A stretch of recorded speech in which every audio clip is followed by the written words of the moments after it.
real though. I know I'm late with this motherfucking shit. Y'all gonna be like, Thick Chick, this shit happened over 2 weeks ago. Well, bitch, I gotta catch up, girl, okay? I gotta catch up because the new episode comes on tonight, and I need to pick up where the fuck I left off, okay? So we gonna do this shit like this, okay? Just rock with me, okay? Just rock with me. So, of course, it picks up where we left off with Tammy and this irrelevant ass motherfucker Betty Idol having their little scuffle and things like that. And, of course, Betty Idol is being extra dramatic because Tammy apparently pulled out a couple of strands of her fucking hair, bitch. Maybe she's not understanding the meaning behind the fight, motherfucker. We grabbing everything. Hair, clothes, anything that I can tap off your ass, that's what I'm gonna do. So she lost a couple of strands of hair and she was having a motherfucking panic attack. Jessica Dime meets up with Tiara to basically let her know that I'm not the messy ass motherfucker that's behind the whole thing with you being jumped at Mimi's girlfriend's birthday party, okay? Of course, we already know that this all happened because of Carly Red. Of course, it happened because of Tommy, because Tommy decided that she wanted to go to this girl's job, but Carly Red is the person who invited Tiara to the birthday party because she knew it was going to be some fucking shit, okay? She knew some shit was going to pop off, so Carly Red is the messy motherfucker in this whole equation, even though, of course, Tommy is the one who took him there. Carly Red is the one who invited this girl to this birthday party. Scrap meets up with his uncle Stevie J to basically get some relationship advice, girl. And we already know that Stevie J ain't the motherfucker to give nobody no relationship advice. But I guess Scrap wanted to confide in Stevie J because he knows the type of shit that Stevie J done been through juggling 2 women, you know, Mimi and Jocelyn and hell, a couple of other ones, girl, probably here and there. So he decided that he wanted to get some relationship advice from Stevie J. But of course, Stevie J wasn't giving him the type of shit that he, you know, probably wanted to hear. Stevie J basically was telling him, look, who do you love? Who do you love more? Who do you see yourself being with? If you have to choose, who would you choose? And of course, he didn't want to pick and choose and things like that. But motherfucker, you can't have your cake and eat it too. But he also decided that he wanted to let Stevie J know, well, the reason why I don't really want to choose at this particular point in time, because I'm probably facing some time in jail. So basically, you want your baby mama and your girlfriend to be both of them to be in your corner. And you've been fucking around on both of them, basically lying to both of them. You want both of them to be in your corner just so they can send you some ramen noodles. That's what you want. But again, you can't have your motherfucking cake and eat it too. Scrappy is in the studio with Betty Idol. You got a brutal voice. You got a brutal voice. Brutal. Hey, you brutal too. Okay, you brutal too. So they sitting there flirting back and forth and shit like that, girl. And of course, she eventually ends up telling Scrappy how she got into this confrontation with Tammy, and Scrappy like, hold on, you know, that's the homie, you know, that's my little sister, you know what I'm saying? So, of course, he kind of looking sideways because he's cool with Waka Flocka, and he also knows that Bambi is best friends with Tammy. So he know it's finna be some motherfucking smoke in the motherfucking city. Tammy is having her magazine event. Waka Flocka decided to come back in town to support her. And of course, her best friend Bambi is there. Now, while they're there, of course, Tammy's going to tell her best friend what went down at this whole meeting with D. Smith.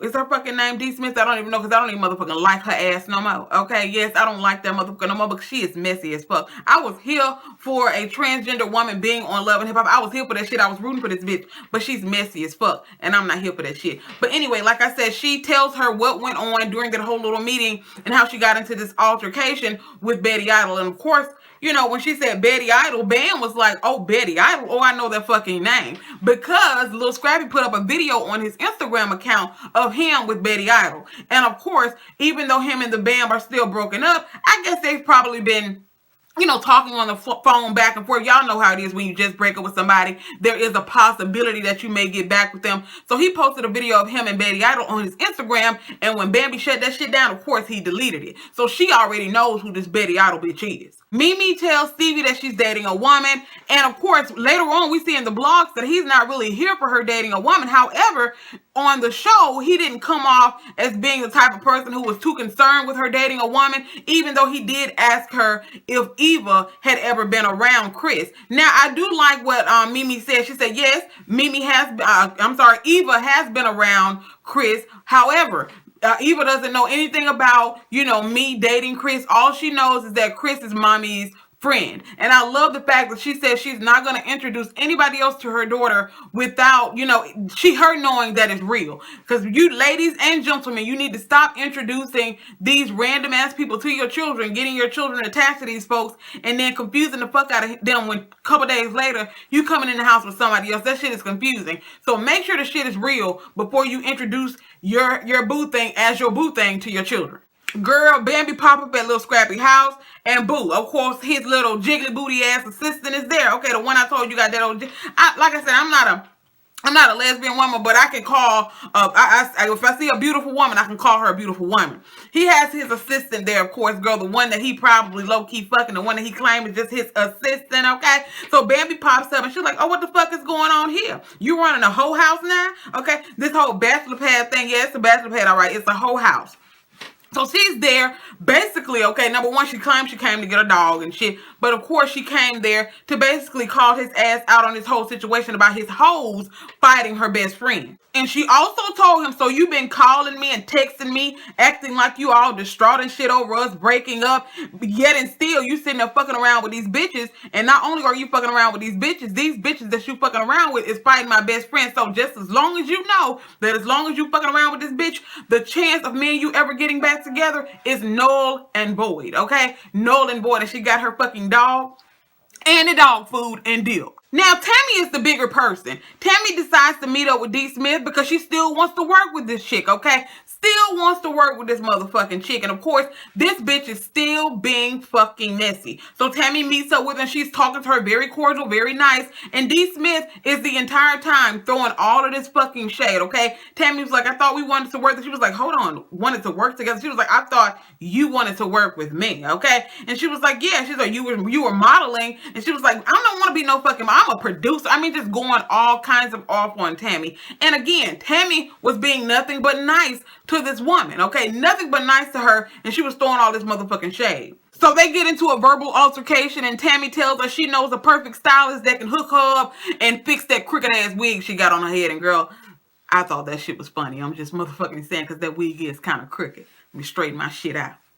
So even though the Bam and Scrappy ain't together no more, the Bam is still getting her motherfucking way. Because little Scrappy meets up with Betty Idle and basically asks her to apologize to Tammy. And of course, she's like, apologize to Tammy? Why should I apologize to Tammy? And he was like, look, I still want to work with you. However, I don't want to be in the middle of all of this fucking drama, okay? Number one, the Bam is cool with Tammy. They best friends.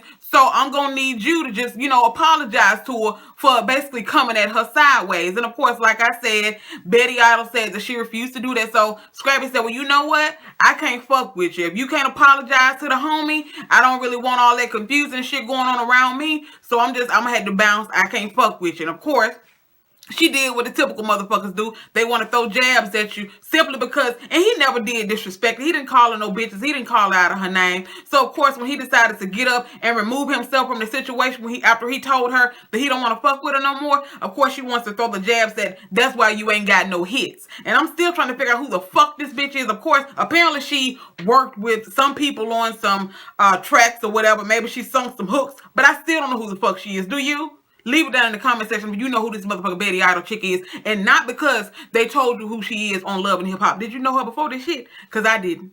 The meetup between Tommy and Tierra. Y'all, the shit went left from the gate, okay? The shit went left from the motherfucking gate. Even though Tommy is the one who came in and was kind of rolling her eyes and all this type of shit, just being extra, read all about it extra, okay? Scrappy's sitting his ass there, just sitting in the middle. And I'm still trying to figure out, girl, what the fuck is it, okay? I don't understand what the fuck is it about these motherfuckers that make these women just go absolutely crazy and want to actually throw up bows for them. I don't get that shit, okay? So they're sitting there and basically Tierra, says, okay, so you told me you bought us here because you wanted to break the shit off with her, okay? You wanted to break the shit off with her. And of course, Tommy like, oh, you told her that? You told her that you don't want to be with me? And Tierra's like, do you love her? He was like, I'm not in love. So at this particular point, Tommy is feeling some type of way because he didn't told her, motherfucker, basically, I'm not in love with you, okay? I'm not in love with you. You some fun shit to lay down with and have fun with, etc., etc. They get into a verbal altercation, of course, verbal altercation, and then they end up breaking the shit up. Tierra slapping, scrapping shit all in his motherfucking face. Y'all, okay, y'all. Like I said, ladies, okay, it ain't that motherfucking serious when it comes to no ding ding. I'm sorry. And of course, like Tierra said, so I guess you wanted us to be like, oh, okay, he's about to be facing some time. Maybe we need to just be cordial and all this shit and, get him through his time in prison because that's what he wants, okay? He need two motherfuckers to balance out that motherfucking commissary, okay? He need two motherfuckers to put some coins on that book, okay? But Tierra told his ass, I ain't gonna send you not a nail, not a one pack of motherfucking ramen noodles around this piece, okay? I held your ass down the first time, but since you done got out and I've been holding you down, you gonna sit there and fuck me over, okay? You gonna fuck me over and go get this little side bitch, so have her putting shit on your motherfucking books. That's what you do. So the shit didn't hit the motherfucking fan in this here particular episode, but we gonna find out in blackmail what becomes of this whole motherfucking thing. Let's get it.